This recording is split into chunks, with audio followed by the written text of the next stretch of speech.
तो income tax के अंदर हमें कुछ बेसिक टर्म्स और बेसिक पॉइंट्स समझना होगा जो कि चैप्टर नंबर 1 में बताया गया है हमारे सिलेबस के अकॉर्डिंग।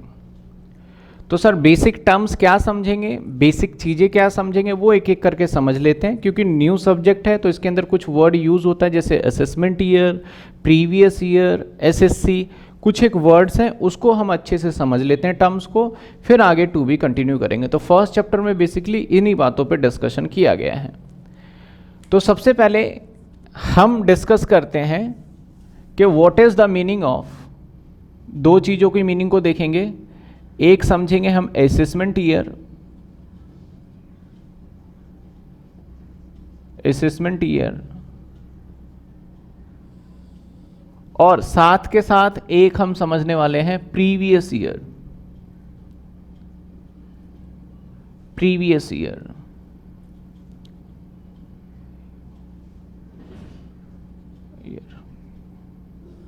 ये दोनों होता क्या है, असेसमेंट ईयर और प्रीवियस ईयर, हम देखते हैं। लेट सपोज एक एग्जांपल ले लेते हैं हम, मान लेते हैं हमारा 1/4/2018 एक साल मान लिया, 2018 की जगह पे 2020 मान लेते हैं। ये ईयर जो है ना हमारा, ये एंड कब होगा, ये ईयर हमारा एंड हो जाएगा, ये एंड हो जाएगा 31/3/2021, 31/3/2021 में एंड होगा, है ना। क्लियर, आप सभी को पता है ना ये ईयर। तो हुआ यूं मान लेते हैं कि एक पर्सन है मिस्टर राम, मिस्टर राम, बहुत सिंपल कॉन्सेप्ट है, ये जॉब करता है। तो बताइए इसे सैलरी कब मिलेगा, हर मंथली मिलेगा, हर महीने इसे सैलरी मिलता जाएगा, जो भी पूरे मंथ ईयर में मंथ होगा उसमें मिलता जाएगा सोन।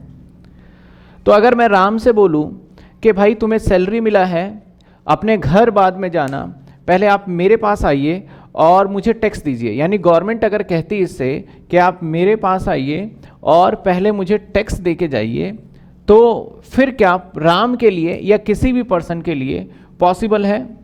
चलो राम मान भी लेता है, इंडिया के अंदर देखा जाए तो कम से कम 40 से 50 करोड़ की आबादी ऐसी है जो कि सैलरीड पर्सन है।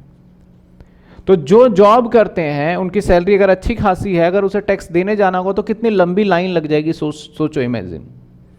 तो जो जॉब कर रहा है उसके लिए पॉसिबल ही नहीं है कि वो हर महीने की कमाई तो हर महीने कर रहा है, ये इस महीने भी इसने अर्निंग किया, इस महीने भी किया, इस महीने भी किया, इस महीने भी किया, लेकिन इसके लिए पॉसिबल नहीं है कि हर महीने जाके टैक्स दे। चलिए दूसरा पर्सन मान लेते हैं मिस्टर मोहन, ये बिजनेसमैन है, ये बिजनेसमैन है। इससे बोला गया कि आप हर दिन टैक्स जमा करिए, तो क्या पॉसिबल है वो हर दिन अपने बिजनेस का प्रॉफिट निकाल पाए? नहीं निकाल सकता।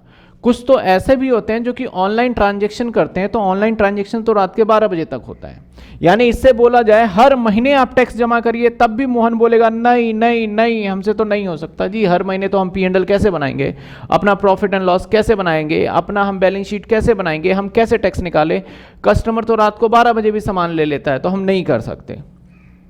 अच्छा, यानी आप देख पा रहे हो इन दोनों के लिए पॉसिबल ही नहीं है कि वो इस साल में टैक्स जमा कर पाए। जो हमारा साल है ये, इस साल में टैक्स जमा करना पॉसिबल ही नहीं है, इस साल में टैक्स को जमा करना पॉसिबल नहीं है। एग्री, आप एग्री करते हैं इस बात से या कर सकते हैं ये टैक्स जमा? बताइए, कमेंट में बताइए। चलिए आपसे सुनना चाहता हूं, क्या आप इनकम कमाते ही सरकार को टैक्स दे दोगे या नहीं दे पाओगे उस टाइम पे? पहले आपको कैलकुलेशन का टाइम तो चाहिए, समय तो चाहिए ना। क्वेश्चन है सर ओनली जॉब वालों को ही टैक्स देना होता है? नहीं, सभी को टैक्स देना होता है। हम वो भी देखेंगे किस किस को टैक्स देना पड़ता है, किस व्यक्ति को, पर्सन को देना पड़ता है, वो देखेंगे हम अभी। अक्षय,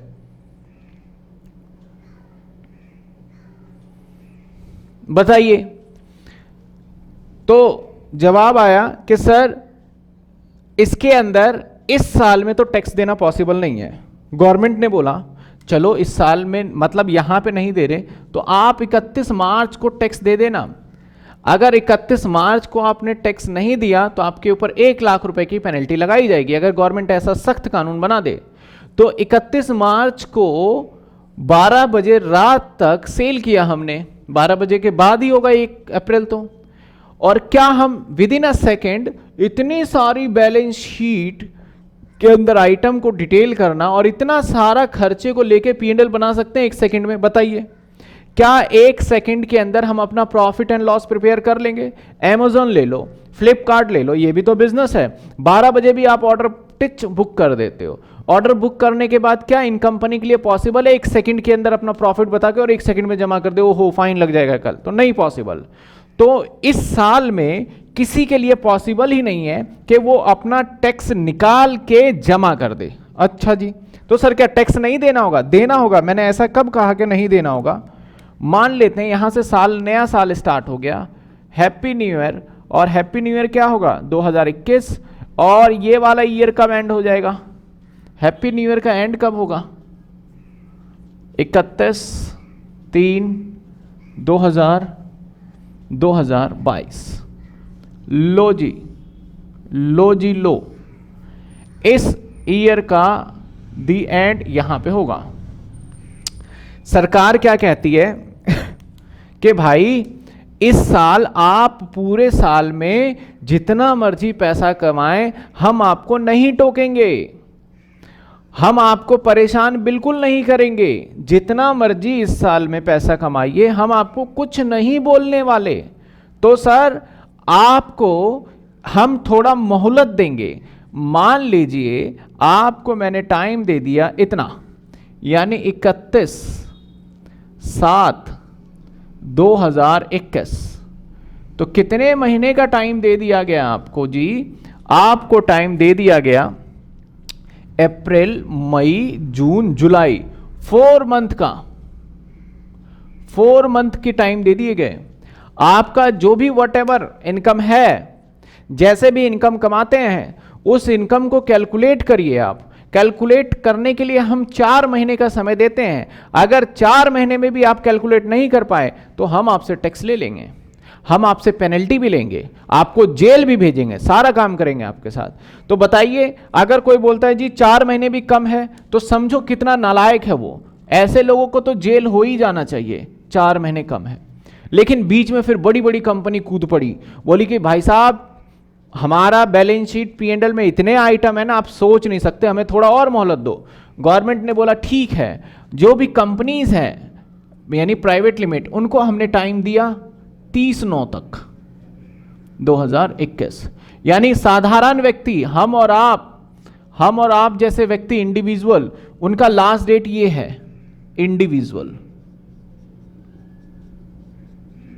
हम देखेंगे भी, आगे भी पढ़ेंगे, और कंपनी वगैरह के लिए ये डेट रखा गया। हम अभी इस पे फोकस करते हैं, कंपनी के लिए वो मैंने एक्स्ट्रा बातें बता दी हैं आपको। यानी यहां से यहां तक जो भी पैसे कमाएंगे सर, क्या उस वाले पे कमाई पे अगर हमें टैक्स देना हो तो हम इस साल नहीं देंगे। यानी ये साल जो था हमारा, ये साल हम कमाए गए, इनकम कमाते रहे, टैक्स नहीं देंगे। और ये वाला साल में ओ हो गुना भाग जमा घटा कर लो और यहां तक सरकार को, गवर्नमेंट को टैक्स दे दो। टिक, गवर्नमेंट को टैक्स दे दो। अगर इस तारीख से लेट हुए तो जेल जाने के लिए तैयार रहो। आप मुझे बताइए, सिंपल सा जवाब देना, जिस साल पैसे कमाए जा रहे हैं क्या उस साल हम टैक्स दे पाएंगे? जिस साल पैसे कमाए जा रहे हैं क्या उस साल हम टैक्स दे पाएंगे? सिंपल सा जवाब दें आप। तो जवाब है सर, नहीं दे सकते सर, हमें तो अगले साल में जाना पड़ेगा। बिल्कुल। और इस साल में बैठ के क्या करेंगे? यहां पे बैठ के क्या करना है हमें? यहां पे बैठ के हमें कैलकुलेशन करना है। कैलकुलेशन, यहां पे बैठ के हमें कैलकुलेशन करना है। सर जो ये कैलकुलेशन करना है, क्या ये कैलकुलेशन जो करेंगे वो यहीं से यहीं तक करेंगे? बिल्कुल। अगर इसके बाद आपका मन करता है कैलकुलेशन करने का तो जेल में बैठ के करिएगा कैलकुलेशन, हम आपको आगे नहीं जाने देंगे। कैलकुलेशन को बोलते हैं हम असेसमेंट। कैलकुलेशन को बोला जाता है असेसमेंट। तो जिस साल में कैलकुलेशन किया जाएगा उसको बोला जाएगा असेसमेंट ईयर। जिस साल में कैलकुलेशन किया जाएगा बोला जाएगा असेसमेंट ईयर। और हम असेसमेंट ईयर में कैलकुलेशन तो करेंगे, लेकिन किस साल की इनकम के लिए करेंगे? असेसमेंट ईयर में कैलकुलेशन तो करेंगे, लेकिन किस साल की इनकम के लिए करेंगे? तो जवाब है सर, हम इस साल की इनकम के लिए इस साल में कैलकुलेशन करेंगे। तो सर कैलकुलेशन जो करेंगे वो हम करेंगे किस साल की? पिछले साल की, यानी प्रीवियस ईयर, यानी प्रीवियस ईयर। जो भी नोट्स है सारे नोट्स मैं अपलोड करूंगा इसके अंदर, कोई बुक लेने की आवश्यकता नहीं है, सिंपल 10 ईयर लेना। 10 ईयर जो शिवदास एंड सन्स का आएगा वो पूरा का पूरा मैंने अपडेट किया है और एक एक चीज मैंने खुद उसके अंदर लिखा है। तो आपको बिल्कुल चिंता नहीं करना, आपको वही नोट्स लेना है, बिल्कुल वैसे ही पढ़ाया जाएगा, बुक के झमेले में नहीं पड़ेगा। इनफैक्ट मैं पीडीएफ तो अपलोड कर ही दूंगा। तो सर एक बात समझ में आया, असेसमेंट ईयर का मतलब जिस साल कैलकुलेशन करते हैं, प्रीवियस ईयर का मतलब जिस साल इनकम कमाया जाता है, यानी इनकम इस साल कमाया तो प्रीवियस ईयर का मतलब in which year income is earn. समझ में आया कि नहीं आया? Assessment year in which year income is calculated. अगर मैं बोलता हूं कि असेसमेंट ईयर 18-19 का टैक्स निकालो, असेसमेंट ईयर 18-19 का, तो आप कौन से साल की इनकम कैलकुलेट करेंगे? मैंने कहा 18 और 19 असेसमेंट ईयर है, शॉर्ट फॉर्म में एआई बोलूंगा। तो आपको मैंने बोला कि 18-19 का टैक्स निकाले असेसमेंट ईयर। क्या आप 18-19 का सेल परचेस लेके बैठ जाएंगे? क्या आप 18-19 की सैलरी लेके बैठ जाएंगे? बताइए कौन से साल का आप सारी चीजें लेंगे? जवाब मुझे बहुत जल्दी आना चाहिए, बताइए कौन से साल का लेंगे?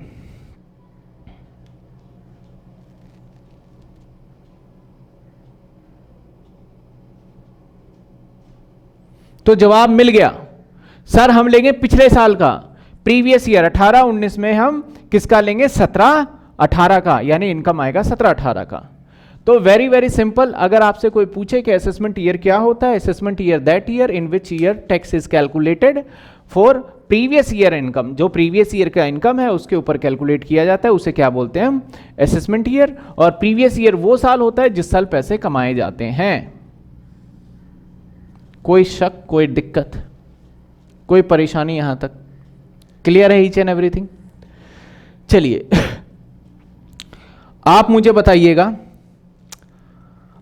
बताइएगा ध्यान से, अक्षय भी देख रहे हैं और सभी बच्चे जो भी देख रहे हैं एप्लीकेशन पे भी, आप मुझे बताना क्या प्रीवियस ईयर जो ये वाला साल है ये हमेशा 12 महीने का रहेगा या 13 महीने का भी हो सकता है या फिर 8 महीने का भी हो सकता है? जो प्रीवियस ईयर है can be less than 12 month. Simple सा, क्या प्रीवियस ईयर हमारा 12 महीने या 12 महीने से कम का भी हो सकता है? क्या है जवाब? है यस है सर, बिल्कुल। आपने अगर मान लो, आप मेरी बात सुने लो, आज अगर सपोज करिए आपने बिजनेस स्टार्ट ही करा है, यहां पे इस जगह पे बिजनेस स्टार्ट किया है, तो आपका प्रीवियस ईयर कितना होगा? इत्तू सा होगा, इत्तू सा प्रीवियस ईयर है। तो क्या ये पूरे 12 महीने होंगे? ना जी ना। तो जिस साल बिजनेस स्टार्ट होता है ऑन दैट ईयर हमारा previous year less than 12 month हो सकता है, लेकिन असेसमेंट ईयर तो हमेशा पूरा साल ही काउंट करेंगे। Assessment year always always always always 12 month, इस बात का ध्यान रखना है। Assessment year is always 12 month, but previous year can be 12 month or less than 12 month। लेकिन 12 महीने से ज्यादा मत बोल देना भाई साल, फिर तो गलती हो जाएगा आपका। ठीक है जी सर, अभी समझ लिया असेसमेंट ईयर क्या होता है, प्रीवियस ईयर क्या होता है, और प्रीवियस ईयर 12 महीने से कम का भी हो सकता है और 12 महीने से ज्यादा का भी हो सकता है। अब कुछ एक पॉइंट एक्सेप्शन है, यहां पे कुछ एक एक्सेप्शन है जो मैं लिखने वाला हूं। एक्सेप्शन ये है कि मैंने अभी आपको सिखाया कि जो यहां से यहां तक इनकम कमाया जाएगा उस इनकम पे टैक्स हम यहां ना देके हम यहां पे कैलकुलेट करके देंगे। लेकिन कुछ ऐसे केसेस हैं जिस केस में आप इनकम यहां से यहां तक कमाएंगे, इनकम यहां से यहां तक कमाएंगे और टैक्स भी इसी साल देना पड़ेगा, टैक्स भी आपको इसी साल देना पड़ेगा। कुछ ऐसे एक्सेप्शन केसेस हैं। तो सर ऐसा क्या केसेस है? नंबर 1, सपोज करो आप हिंदुस्तान से परमानेंटली बाहर जा रहे हो, जैसे विजय माल्या चले गया और आप परमानेंटली या लॉन्ग टाइम के लिए, और आप वापस ही नहीं आओगे, तो क्या गवर्नमेंट आपसे टैक्स लेने के लिए बाहर जाएगा? अमेरिका में बोलेगा कि अक्षय जी आप मुझे टैक्स दीजिए, आप नहीं दे के आए थे? नहीं हो सकता ना जी, नहीं हो सकता। तो अगर कोई व्यक्ति परमानेंटली इंडिया से बाहर जाता है, तो जब बाहर जाते हैं ना, तो हमारा जो पासपोर्ट होता है उसके ऊपर वीजा लगा होता है, उसके ऊपर स्टैंप लग जाता है, परमानेंटली जा रहा है, जॉब के लिए जा रहा है, विजिटिंग के लिए जा रहा है, सब कुछ लगा होता है। तो in case of permanently leaving India,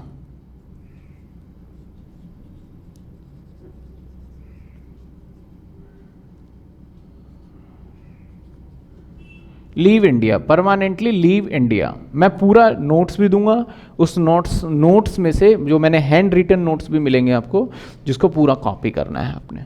अगर कोई व्यक्ति परमानेंटली इंडिया को छोड़ के जाता है, मेरे पास स्पेस कम है इसलिए मैंने पूरा नहीं लिखा, तो टैक्स बताओ कब देगा? ऐसे सिनेरियो में जिस साल कमाया है उसी साल उसे टैक्स देना होगा, तभी इंडिया छोड़ के जा सकता है। Number 2, short duration business, duration business,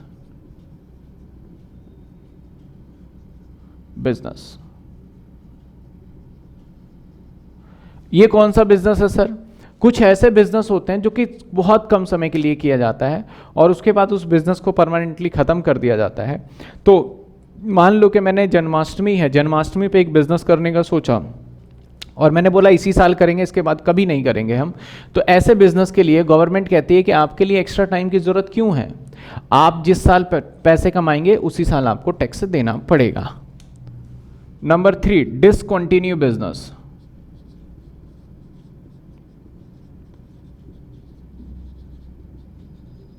आपने अपने व्यापार को पूरी तरीके से बंद कर दिया, बिजनेस को पूरी तरीके से बंद कर दिया है। तो गवर्नमेंट क्या कहता है कि आपने अपने बिजनेस को तो बहुत पुराने समय से चलाते ही आ रहे थे, अगर आप जिस साल बंद करेंगे उस साल के लिए आपके लिए कोई असेसमेंट ईयर नहीं होगा, जिस साल आपने पैसे कमाया है उसी साल आपको टैक्स देना होगा। डिसकंटिन्यू में आपका बिजनेस बंद हो रहा है, शॉर्ट ड्यूरेशन के लिए आप कोई त्यौहार वगैरह पे कर रहे हो इस तरीके का। Number 4, non residence shipping business, अगर मुझे अमेरिका से कुछ सामान मंगाना हो और शिप के थ्रू, तो हो सकता है कि 1 महीना भी लग जाए, हो सकता है 2 महीने भी लग जाए, और जब ये वापस चले जाते हैं अमेरिका से सामान देके, तो उस सिचुएशन के अंदर वो कब वापस आएगा हमें नहीं पता होता।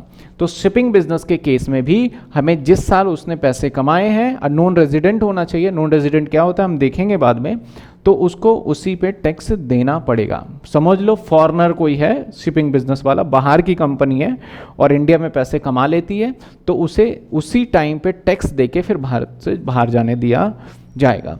तो अभी हमने असेसमेंट ईयर, प्रीवियस ईयर और प्रीवियस ईयर के कुछ एक्सेप्शन देख लिए हमने, और हमारा previous year can be less than 12 month हो सकता है, वो भी देखा।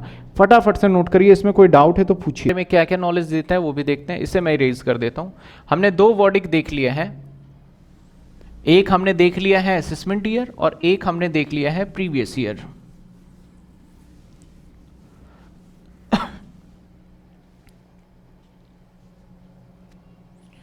चलिए एक और डेफिनेशन हमें देखना है, एसएससी।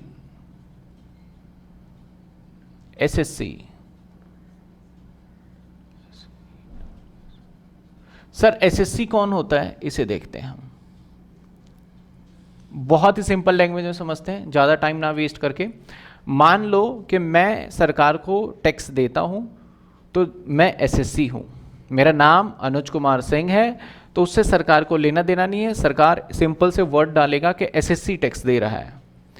आप टैक्स नहीं देते तो आप एसएससी नहीं हो। तो सर टैक्स देना कब है? मैं एक छोटा सा एग्जांपल लेता हूं कि अगर आपकी इनकम मान लेते हैं 2.5 लाख, अगर आपकी इनकम 2.5 लाख रुपए तक है तो आपको टैक्स पता है कितना देना है? 0। लेकिन अगर मान लो आपकी इनकम 2.5 की जगह पे 3 लाख हो, तो बाकी बचे हुए 50,000 पे आपको 10% के हिसाब से 5,000 सरकार को टैक्स देना है। तो मुझे आप जवाब दीजिएगा, मेरी इनकम 1 लाख रुपए है, तो क्या मैं सरकार को टैक्स दूंगा? तो जवाब है सर आप क्यों दोगे टैक्स, क्योंकि 2.5 लाख रुपए तक तो सरकार ने माफ किया हुआ है। तो मेरी इनकम अगर 1 लाख रुपए है और मैं सरकार को टैक्स नहीं देता तो मैं एसएससी नहीं हूं। अगर मेरी इनकम 5 लाख रुपए है तो क्या मैं सरकार को टैक्स दूंगा या नहीं दूंगा? तो जवाब है यस सर, आप सरकार को टैक्स दोगे। तो इसका मतलब मैं क्या माना जाऊंगा? एक मैं एसएससी माना जाऊंगा। तो सिंपल सा वर्ड है एसएससी का कि अगर आपकी इनकम थ्रेशोल्ड लिमिट से ऊपर है, सरकार को टैक्स पेमेंट करते हो, तो उसे टैक्स पेयर बोल देते हैं या एसएससी बोल देते हैं, ठीक है ना। इसी को हम टैक्स पेयर भी बोल देते हैं और एसएससी, थोड़ा डिफरेंस है इनमें, लेकिन उतने बारीकी पे अभी नहीं जा रहे हम। और अगर मेरी इनकम लिमिट से कम है तो मैं एसएससी नहीं हूं या फिर मैं टैक्स पेयर नहीं हूं। क्लियर? जवाब आ गया सर, क्लियर, ठीक है। यानी एसएससी भी समझ में आ गया। तो सर एसएससी कितने टाइप के होते हैं? टाइप ऑफ एसएससी, और मैं एसएससी को यहां पर्सन बोलूंगा। इनकम टैक्स में सेक्शन जो है हमारा इनकम टैक्स एक्ट का 2 सबसेक्शन 31 में कुछ पर्सन के बारे में डिस्कशन किया गया है कि पर्सन कौन कौन होता है, यानी कौन कौन टैक्स दे सकता है। अक्षय का एक क्वेश्चन आया था, क्या सर सिर्फ सैलरी जिनकी होती है उन्हीं का टैक्स देना है? नहीं, ऐसा नहीं है। पर्सन इंडिविजुअल होता है,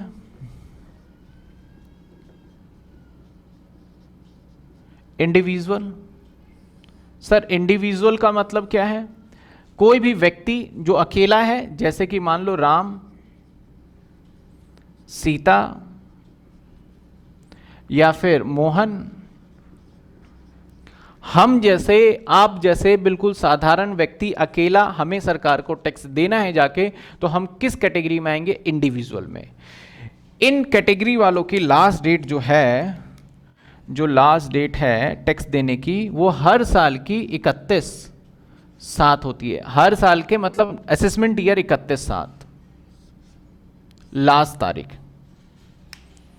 इसके बाद एक होता है हमारा, ये इंडिविजुअल हो गया, एक होता है HUF, Hindu undivided family. Sir ये कौन होता है हिंदू अनडिवाइडेड फैमिली? कुछ लॉ बनाए गए हैं हिंदू अनडिवाइडेड फैमिली यानी हिंदू के लिए। कई बार क्या होता है कि किसी बिजनेस में पूरा का पूरा परिवार लगा होता है और वो सारे परिवार वहां पे काम कर रहे होते हैं, तो हर परिवार को अलग अलग टैक्स ना देके वो क्या करता है, उसमें से एक जो मुखिया होता है वही टैक्स भर देता है। तो इसके अंदर मुखिया की हम बात करें ना, जैसे आपने देखा होगा जो फैमिली बिजनेस होता है तो उसमें सभी मिले हुए हैं, तो वो HUF के नाम से टैक्स भी भरते हैं। तो इसके अंदर जो मुखिया होगा, जो मेन पर्सन होगा, उसे हम बोलेंगे कर्ता। इंग्लिश में भी ऐसे ही लिखा जाएगा और हिंदी में भी कर्ता बोलेंगे, यानी मुखिया। टैक्स कौन देगा? ये देगा, HUF। जैसे एग्जाम्पल, जैसे ब्रदर्स, जैसे मैंने बोला कि राम एंड सन्स, या फिर आपने कई बार बिजनेस के बोर्ड के आगे लिखा होगा ब्रदर्स। तो ये बेसिकली एक बिजनेस होता है जो कि परिवार का होता है और इतने बड़े लेवल पे नहीं करते, लेकिन बहुत पुराने टाइम का किया जाता है, तो उसे HUF बोलते हैं। इसकी लास्ट डेट कब होगी सर टैक्स देने की? अगर कोई HUF की टैक्स देता है तो इसकी लास्ट डेट होगी 31/7। मैं इसके अंदर मिताक्षरा, दया भाग, इन सब चीज़ों पे नहीं जा रहा। इसके अंदर HUF के अंदर, हमारे इंडिया के अंदर कुछ मिताक्षरा होते हैं, कुछ दया भाग होते हैं। मिताक्षरा हिंदुस्तान में इसका HUF का मेंबर बनने के लिए क्या करना होता है? अगर आप इसी फैमिली मेंबर में अगर बॉर्न हो जाते हो, इसी फैमिली मेंबर में, मान लेते हैं एक राम और मोहन है, राम मोहन तो नहीं, मान लेते हैं राम और गीता है, और आप यहाँ पे इसी फैमिली मेंबर में कोई भी पर्सन बॉर्न होता है, पैदा होता है, तो ऑटोमेटिक इसका मेंबर बन जाता है वो। और इसका मुखिया कौन होगा? कर्ता होगा। या फिर लीगली तरीके से आपको गोद लिया गया हो तो आप इसके मेंबर बन जाओगे। और दूसरा, अगर आपने किसी भी लड़की से शादी किया हो तो वो ऑटोमेटिकली HUF का मेंबर बन जाएंगे। तो ये HUF के मेंबर, कोई मुस्लिम HUF का मेंबर नहीं हो सकता, क्योंकि ये हिंदू अनडिवाइडेड फैमिली है। तो हिंदू के लिए, अनडिवाइडेड मतलब जिसको डिवाइड नहीं किया गया, बोलते हैं ना कि जॉइंट फैमिली है, काइंड ऑफ उस तरीके से, ठीक है ना। तो इसका भी 31/7 है। और सर और होता है हमारा कंपनी 7% है टोटल, सत्ते पे सत्ता 7%, एक है कंपनी। तो कंपनी कौन सा होता है, आप बड़े अच्छे से पढ़ते आ रहे हो, जिसके आगे प्राइवेट लिमिटेड लग जाए, लिमिटेड वर्ड लग जाए, उसे बोलते हैं हम कंपनी। तो कंपनी को भी टैक्स देना पड़ेगा, और कंपनी जो है इसका लास्ट डेट होता है 30 सितंबर। इसकी लास्ट डेट है 30 सितंबर, 30 सितंबर, 30/9, ठीक है, कंपनी का 30/9। इसके बाद मान लेते हैं पार्टनरशिप फॉर्म, मान लेते हैं क्या है, partnership firm. Sir partnership firm क्या होता है, आप ध्यान से देखें। मान लेते हैं एक्स और वाई दोनों मिलके एक बिजनेस स्टार्ट करते हैं, और इस बिजनेस को रजिस्ट्रेशन भी करवा लेते हैं, किसमें, पार्टनरशिप एक्ट में। पार्टनरशिप एक्ट में रजिस्ट्रेशन भी करवा लिया तो इसे बोला जाएगा पार्टनरशिप फर्म। इसको जो टैक्स देना होता है, इसकी जो लास्ट डेट होती है, वो लास्ट डेट कब होती है सर बताओ, इसका भी 30/9, इसका भी 30 सितंबर लास्ट डेट है, ठीक है ना।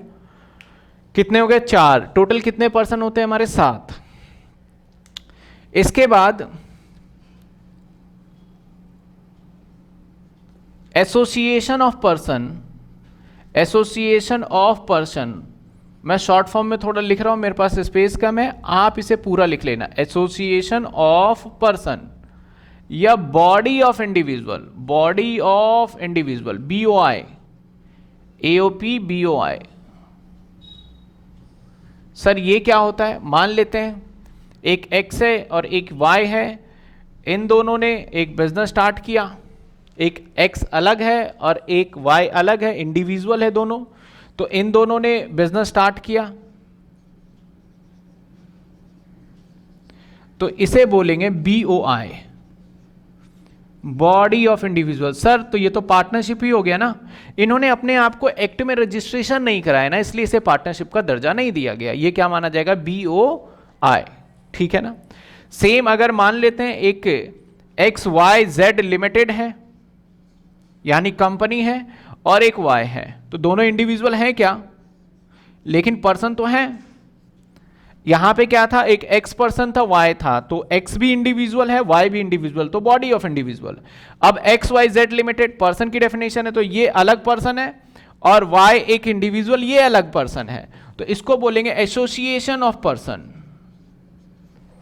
एसोसिएशन ऑफ पर्सन, ठीक है ना। तो सर ये दोनों तो पार्टनरशिप तरीके से है, बिल्कुल पार्टनरशिप तरीके से है, बेसिकली ये जॉइंट वेंचर टाइप का होता है, और ये पार्टनरशिप एक्ट में रजिस्टर्ड नहीं होते, इसलिए इसको हम इस कैटेगरी में रखते हैं। इसका भी हमारा जो लास्ट डेट होता है नॉर्मली डिपेंड करता है कि किसके ऊपर है, तो 31/7 का लास्ट डेट होता है। मैं एक तरीके से बॉडी ऑफ इंडिविजुअल का मान लेता हूं कि 31/7, और डिफरेंट डिफरेंट डेटेड होते हैं कई बार हर सिनेरियो के अंदर।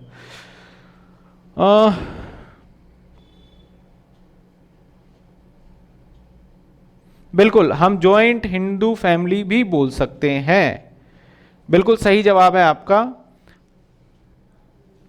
अक्षय ने बोला इसे जॉइंट हिंदू फैमिली बोल सकते हैं, बिल्कुल सही जवाब है। अभी हम पर्सन देख रहे हैं, कितने देख लिया, 1 2 3 4 5, इन पांचों का मैं बेसिक कॉन्सेप्ट बता रहा हूं। इंडिविजुअल मैं और आप, कंपनी प्राइवेट लिमिटेड, पार्टनरशिप हम दो लोगों ने मिलकर बिजनेस किया, रजिस्ट्रेशन भी कराया। Body individual, body of association of person, दो लोगों ने बिजनेस स्टार्ट कर लिया, रजिस्ट्रेशन नहीं कराया। और इसके HUF हिंदू अनडिवाइडेड फैमिली, इसके अंदर कोई मेंबर हिंदू बन सकता है। यहां तक कोई डाउट है तो बताएं, यहां तक कोई डाउट है तो बताएं।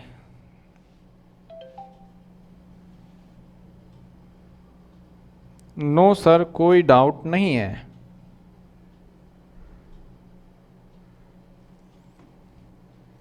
चलिए अगला पॉइंट, छठा person, local authority. Local authority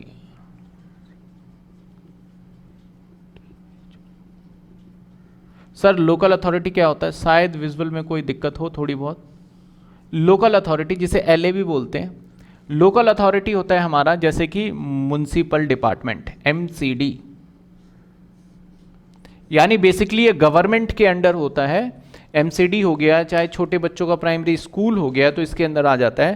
तो इसे बोलते हैं लोकल अथॉरिटी। ये भी टैक्स देते हैं, अलग अलग सिनेरियो है टैक्स देने का, इसलिए मैं डेट स्पेसिफाई नहीं कर रहा यहाँ पे, ठीक है ना। कितने पर्सन हो गए? 1 2 3 4 5 6। इन सभी के बारे में बहुत डिटेल में जानकारी चाहिए ना, तो हमें जाना पड़ेगा सेक्शन 2, इसके बाद 31 है, तो हम इसको कैसे पढ़ते हैं? 2 सबसेक्शन 31 भी बहुत लोग बोल देते हैं, लेकिन एक्चुअल होता है 2 क्लॉज 31। 2 क्लॉज 31 बोला जाता है डेफिनेशन के बाद, ठीक है ना। यहां तक कोई दिक्कत?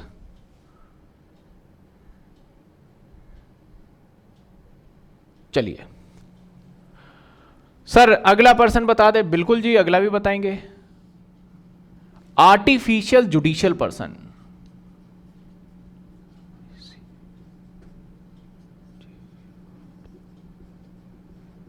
जुडिशियल पर्सन,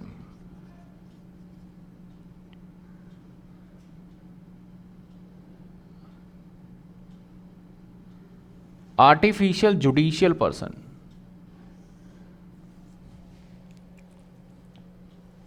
अब सर ये क्या होता है आर्टिफिशियल जुडिशियल पर्सन? जुडिशियल का मतलब होता है जिसे कानून के अंतर्गत बनाया गया है, जिसे कानून के अंतर्गत बनाया गया है।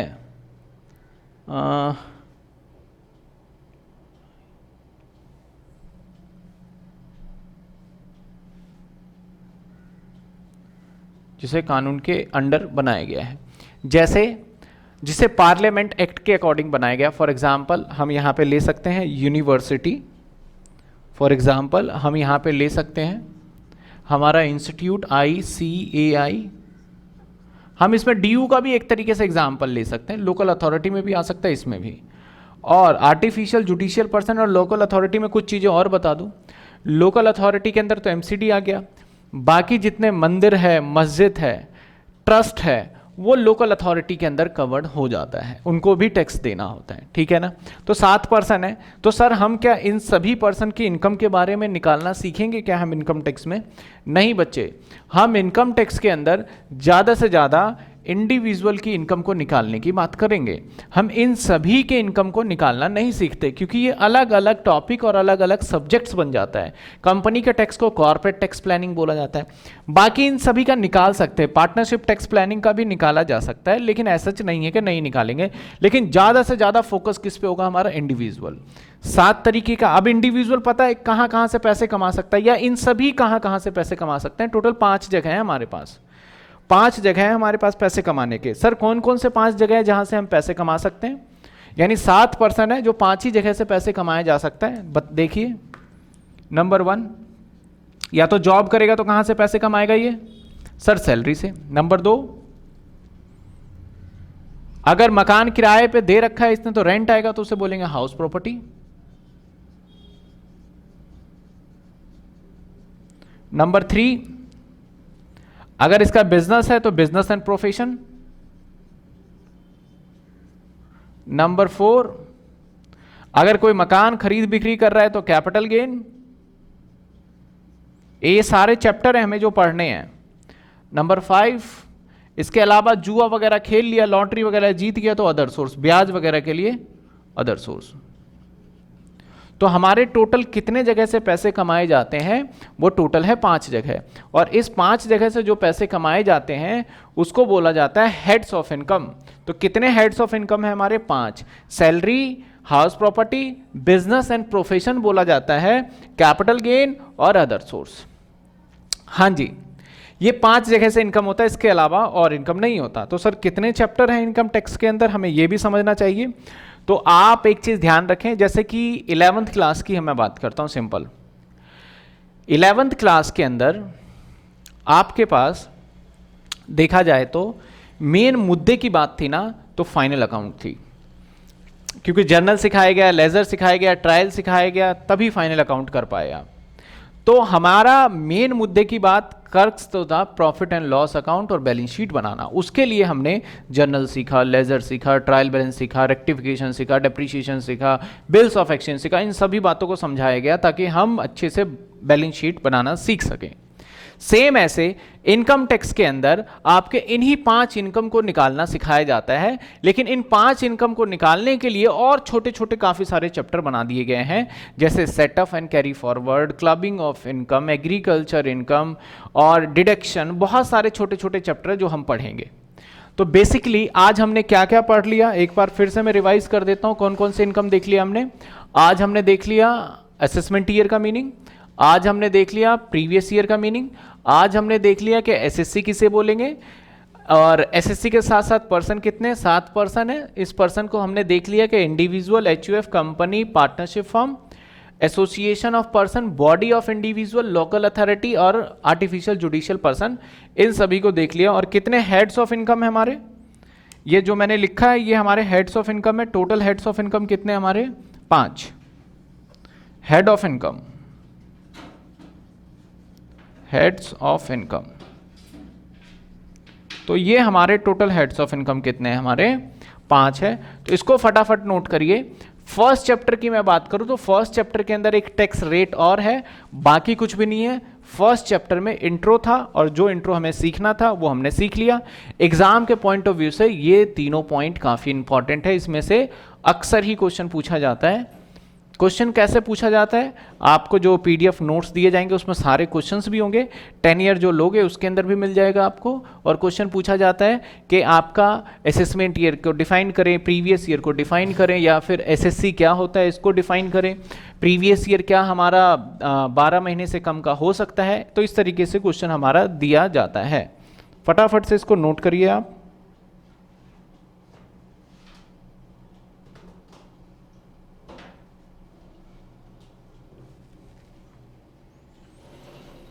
नोट करिए, इसका है 2(9) में सेक्शन, ठीक है, डन। आज हम यहीं तक करते हैं इसको। इसके बाद हम नेक्स्ट कॉन्सेप्ट देखेंगे, न्यू चैप्टर ही देखेंगे जिसका नाम होगा रेजिडेंशियल स्टेटस। इसको फिलहाल नोट कर लीजिए आप सभी।